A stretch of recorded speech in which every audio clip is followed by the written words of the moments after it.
Very impossible, Joe. Well, for anyone who might have been in another galaxy for the last 10 years, those were Princess Leia, Luke Skywalker, R2-D2, and C3PO reunited and forcefully fighting for their lives in the latest installment of the Star Wars saga called Return of the Jedi. Return of the Jedi just opened this week, and it's one of 3 new films we'll be reviewing on Sneak Previews. I'm Neil Gabler. And I'm Jeffrey Lyons. In addition to the movie everybody in this galaxy has been waiting for, of course, we'll meet the actor inside C3PO and interview the director of Return of the Jedi, Richard Marquand.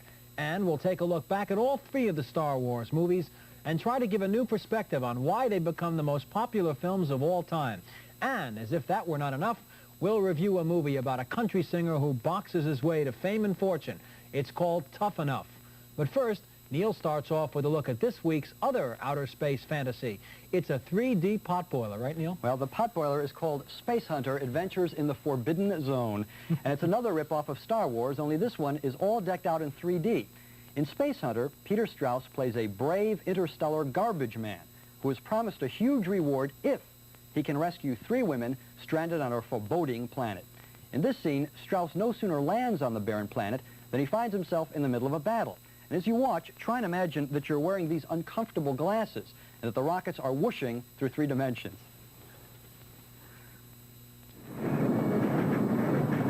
Well, now, this is going to be easier than I thought.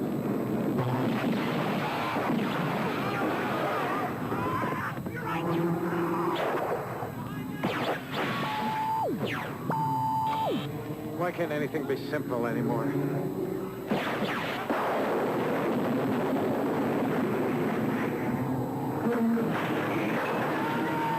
Connors, take out that cannon.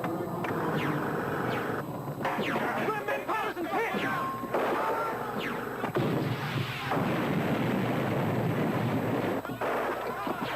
I'm going in. On whose side? My side. Cover me.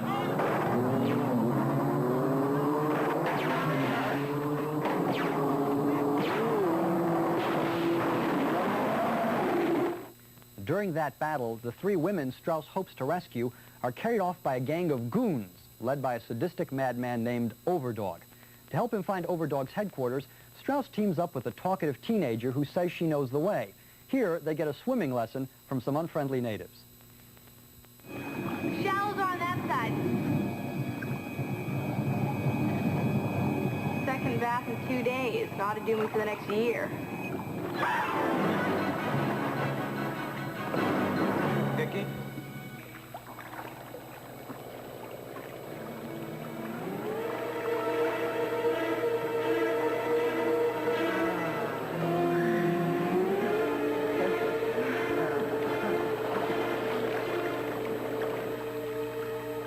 Good breeding man. I'll bet breeding with us would kill her. I'll take that bet.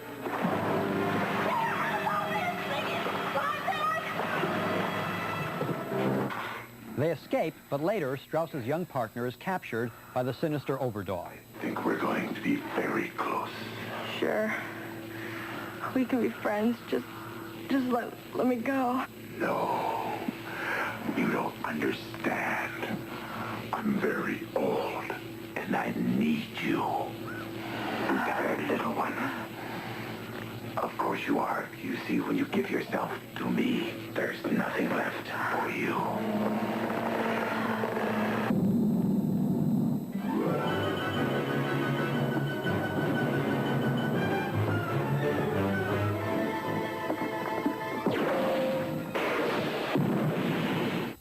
The bad guy in this movie even breathes like Darth Vader.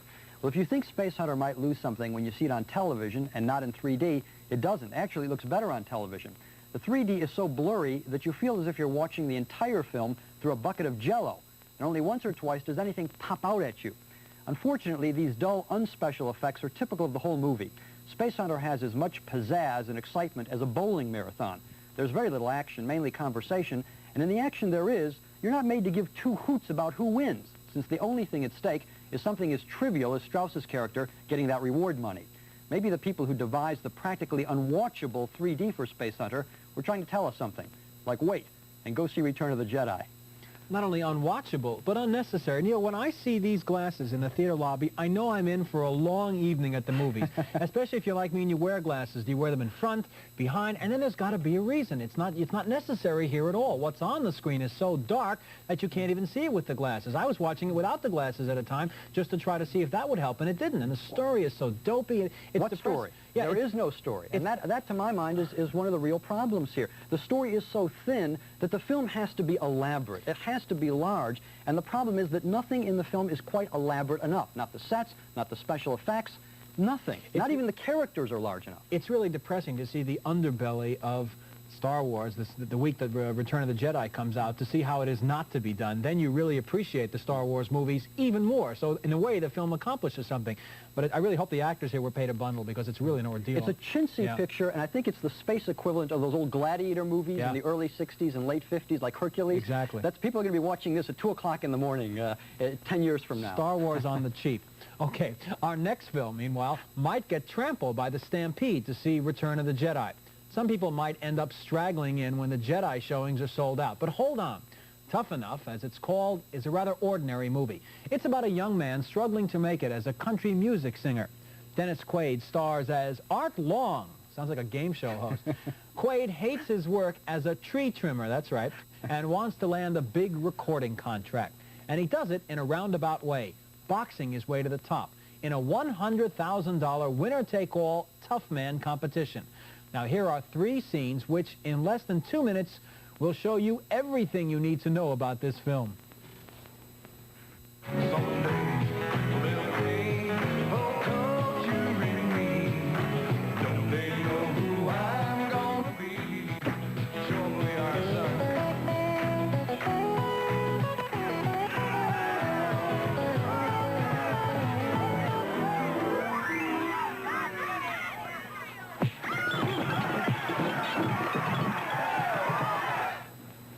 Art Long, Fort Worth, Texas. Why'd you enter the Tough Man contest, Art?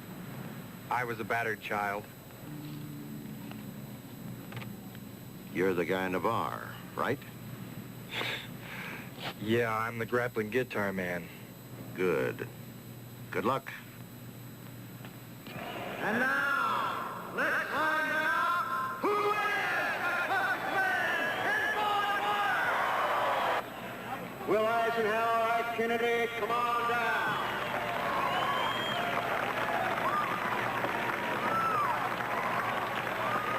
Will the country western warrior, Art Long, come on down.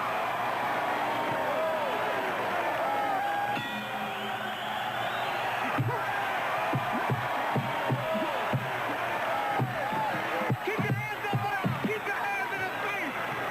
Get off the road. Get off the floor. Get off the floor. Hey, stand. Hey, you're right, son. Keep your hands in his face. Keep your hands in his face. Move. Break. Go to your corner. I want you to keep that right hand in his face. I want you to jab him, come back, and pivot with your left, hook him to the body, and hook him right back to the head, then stick him back with that right hand. Now, can you remember all that? No. That's too bad. Too bad is right. Tough Enough is a shameless ripoff of Rocky and Golden Boy, the William Holden movie about a violinist turned boxer. We're constantly subjected to blow-by-blow sequences which pale before the memory of Rocky. Now, whenever Tough Enough doesn't know what to do next, which happens quite often, it just tosses Quaid back into the ring with some human King Kong and has them slug away. Tough Enough has an artificial, unnatural excitement about it, which falls flat on the canvas. Now, seeing a lightweight imitation of Rocky is sort of sad. It's like watching a second-rate pug go down for the count. Well, if Spacehunter makes you appreciate Star Wars more, this movie, you're right, makes you really appreciate Rocky. This is the week for those kind of movies. Stallone understood motivations, and that's what this film doesn't understand. Rocky, you rooted for Rocky to win because he was fighting for his whole life. Everything was on the line when he was in the ring. Dennis Quaid here is fighting to get money, and that it simply doesn't carry the same weight. as fighting for everything. I like him as an actor, but he lacks the requisite passion to have you believe that he would A, risk his hands as a guitar player in the ring, and also risk his life against people who are professional boxers or wrestlers, some of them almost twice his size, and you're asked to believe that he can take those people apart and win the competition, which is totally unbelievable. And you don't understand why. Because after he gets enough money to actually go on with a singing career, he keeps on fighting. His wife asks him, I don't understand. Why are you doing this? He doesn't know. And we don't know why. I mean, that's a very good question. We simply do not understand what motivates him in the film. And without that, the film just falls flat. Basic element of the film completely fails. Okay, we both agree on Tough Enough. Time for the big one, right? All right, okay. Move on. It seems like only yesterday, but it was 6 years ago this week, incredible, that the most extraordinary series in movie history exploded onto film screens. Here's a look back at the way we were first introduced to this magical space fantasy in the original Coming Attractions preview. A long time ago, in a galaxy far, far away. Here they come. Coming in too fast. 20th Century Fox and George Lucas, the man who brought you American Graffiti, now bring you an adventure unlike anything on your planet. Star Wars. I am C3PO, human cyborg relations, and this is my counterpart, R2-D2. Hello. The story of a boy, a girl, and a universe. It's an epic of heroes and villains and aliens from 1,000 worlds. A billion years in the making. The next chapter in the Star Wars saga. Then, in May of 1980, the Empire struck back. An epic of alien worlds.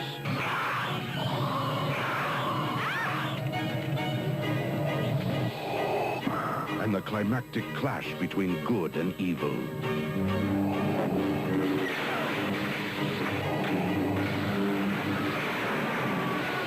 Join the further adventures of Luke Skywalker, Princess Leia, Han Solo, Lando Calrissian, C3PO, R2-D2, and Chewbacca in a spectacular new episode of the continuing Star Wars saga, The Empire Strikes Back. Coming to your galaxy this summer.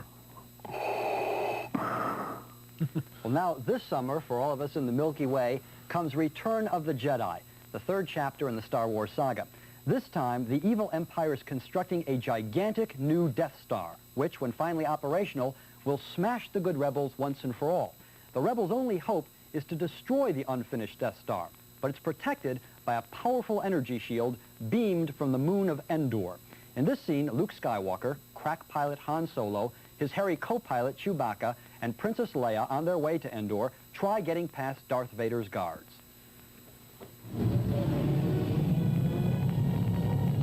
Shuttle Tidarium transmits the clearance code for shield passage. Transmission commencing. Now we find out if that code is worth the price we paid. It'll work. It'll work. Vader's on that ship.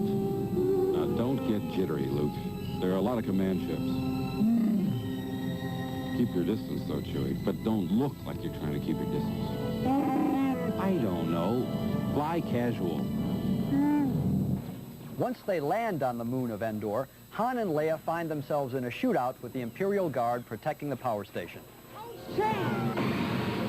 We need R2! Here's the terminal. R2, where are you? We need you at the bunker right away! Kelly, what do you mean you're going? Going where are you? Hey, wait! There's no time to get ready! Come back! And here, in one of the film's most incredible scenes, the rebels chase the guards through the redwood forest on Endor.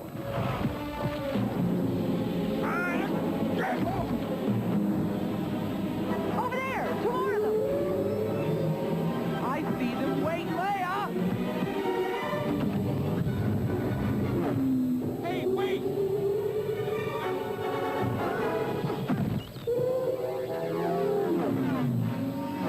Quick, jam their conflict, center switch!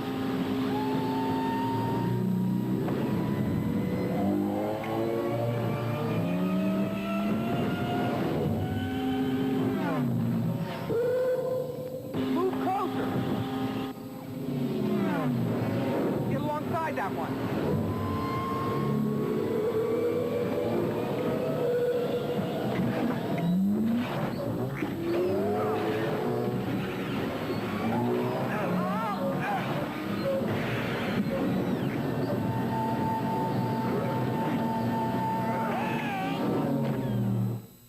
That effect is just astonishing. Well, meanwhile, Luke Skywalker goes to fulfill his destiny and confront the man who may or may not be his father, Darth Vader. And while Luke is fighting it out with Vader, good old Lando Calrissian is commanding an armada of rebel spaceships to blow up the Death Star. Ah, but has Han deactivated the energy shield yet?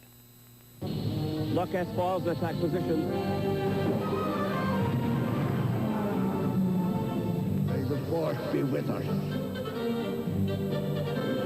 We've got to be able to get some kind of reading on that shield, up or down. Well, how could they be jamming us if they don't know if we're coming? Break off the attack. The shield is still up. I got no reading. You sure? Pull up! All craft, pull up! Take a base of action. Green boost. Spit across the holding sector as we shelter. Admiral, we have enemy ship, Sector 47. It's a trap. Fighters coming in.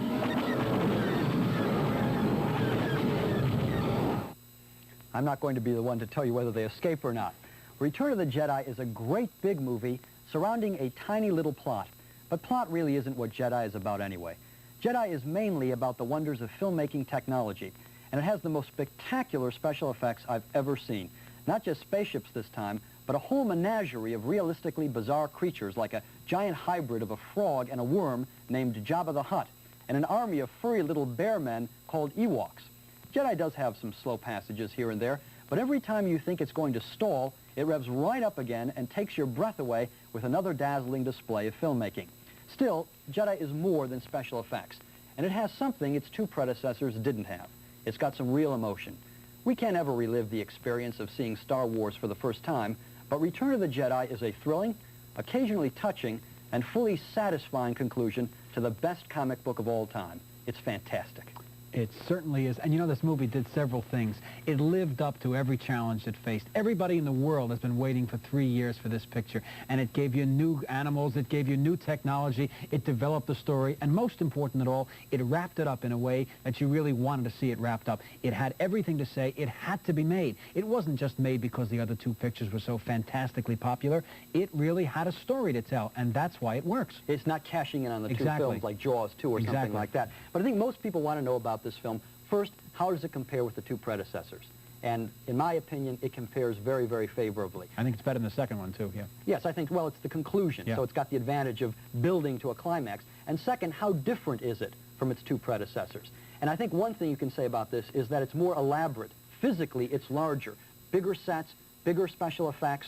Not only that, the characters themselves have changed too. Luke and Han and Leia are older now. They've matured, just as we have along with the Star Wars movies. It's been 6 years already, and you can see changes in their personalities too, which make it almost totally believable. Yes, it has more sentiment, as I said, than the other films, because we have grown up with these characters now. We know who they are. They can shorthand these characters. They don't have to develop them in the film. And so because of that, and because it is the conclusion, I think there's a greater emotional impact of this film. And also, we should say that it has longer action sequences. Yeah. The action sequences in this film go on for 10 minutes, and yet it's a tribute to the special effects department that you never get bored for an instant. Almost 1,000 special effects, things they couldn't do in the first one. And it's also like welcoming old friends that you haven't seen in several years. Absolutely. I don't think anyone's going to be dissatisfied by it. And I do hope they keep making them every 3 years. Let's hope so. Well, we thought you'd like to meet two of the people involved in this extraordinary movie. The film's director, Richard Marquand, followed by the man inside C3PO, actor Anthony Daniels. Neil first asked Marquand how he prepared for this monumental challenge.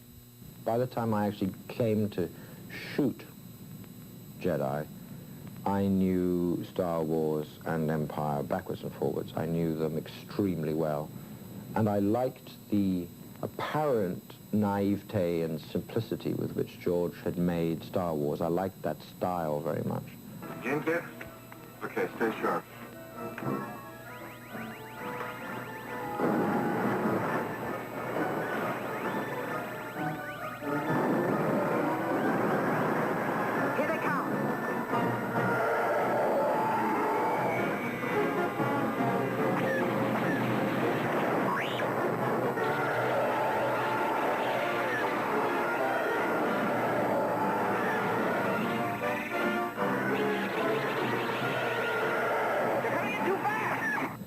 found the slight, possibly over-sophistication of a slightly more filmic, more visual way in which Kirsch told his story a little bit excessive for me, for my tastes.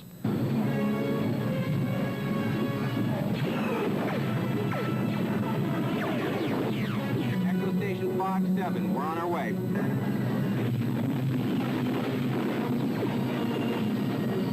All right, boys, keep tight now. Luke, I have no approach vector. I'm not set. Steady, Jack. Attack pattern Delta. Go now. All right, coming in. I'm a sentimental, very emotional Welshman with a rather maddening sense of humor. I have a twinkle in my eye, and I think the previous director was a different kind of person with perhaps a deeper sense of gloom or a deeper sense of doom, and maybe slightly less sense of humor. George is a different man again, with a different kind of an attitude to relationships and so forth. Maybe a little bit more introverted, perhaps a little bit more distant, with maybe therefore a greater sense of action storyline and perhaps less interest in the way that people interact. For me, this film is about friendship and loyalty and trust and self-identification, but don't take it too seriously. Let's have a laugh about it, but when we're going to cry, let's cry, and when we're going to laugh, let's laugh. And I think that's what I guess I brought to this movie, and I like to think that's why I was asked to direct it. You directed Anthony Daniels as C3PO, the robot. And I'm wondering what it's like to direct a star who happens to be an inanimate object. Tony Daniels is a brilliant actor, as you can see. His performance is amazing. His ability to express things through a completely blank sheet of metal is quite extraordinary. A bit better knock, I suppose. There doesn't seem to be anyone here. Let's go back and tell Master Luke. Goodness gracious me. Pinky. R2D-Toa.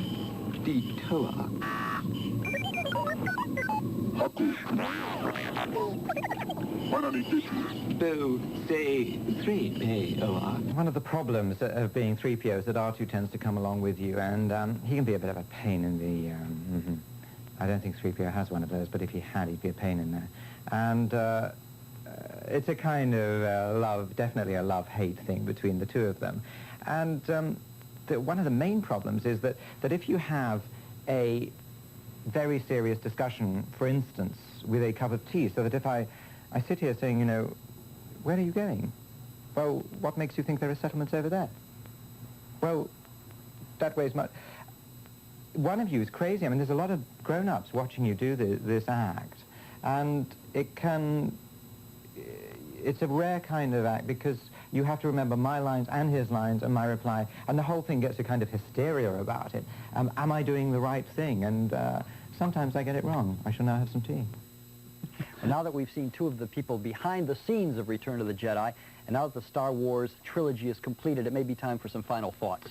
I think George Lucas is the Disney of the 80s and maybe the 90s if he makes more. Young people and old people can look at these three films and see science fiction as it is meant to be seen. And all of the science fiction films which follow will have to match the Star Wars trilogy in quality and excitement and universal appeal. Well, I can only look to the film's attraction for me, and I think that they attract me because George Lucas has created the world of children. And he's created the two major aspects of that world. One, magic with all the special effects, and two, the sense of order with the clear delineation between good and evil. And with those two aspects, you feel like a child again as you watch these movies. Well, now let's summarize the films we reviewed this week. Jeffrey and I both thought that Spacehunter, Adventures in the Forbidden Zone, the 3D space potboiler, had cheesy special effects and very little adventure. The 3Ds were dopey, depressing, and dumb. We also didn't think much of Tough Enough, the cheap rip-off of Rocky about a tough man boxing contest. You can't root for the hero to win because you can't figure out why he's fighting. And finally, we both enthusiastically recommend Return of the Jedi. It's got dazzling special effects, great action, and even some genuine feeling, and it holds up to the first two Star Wars. So 2 yeses. Indeed. Now, next week on Sneak Previews, we'll review the next big summer movie. It's called War Games, about a high school student who fiddles with his home computer and accidentally starts the countdown to World War III. Let's play. Global thermonuclear war. Fine. All right.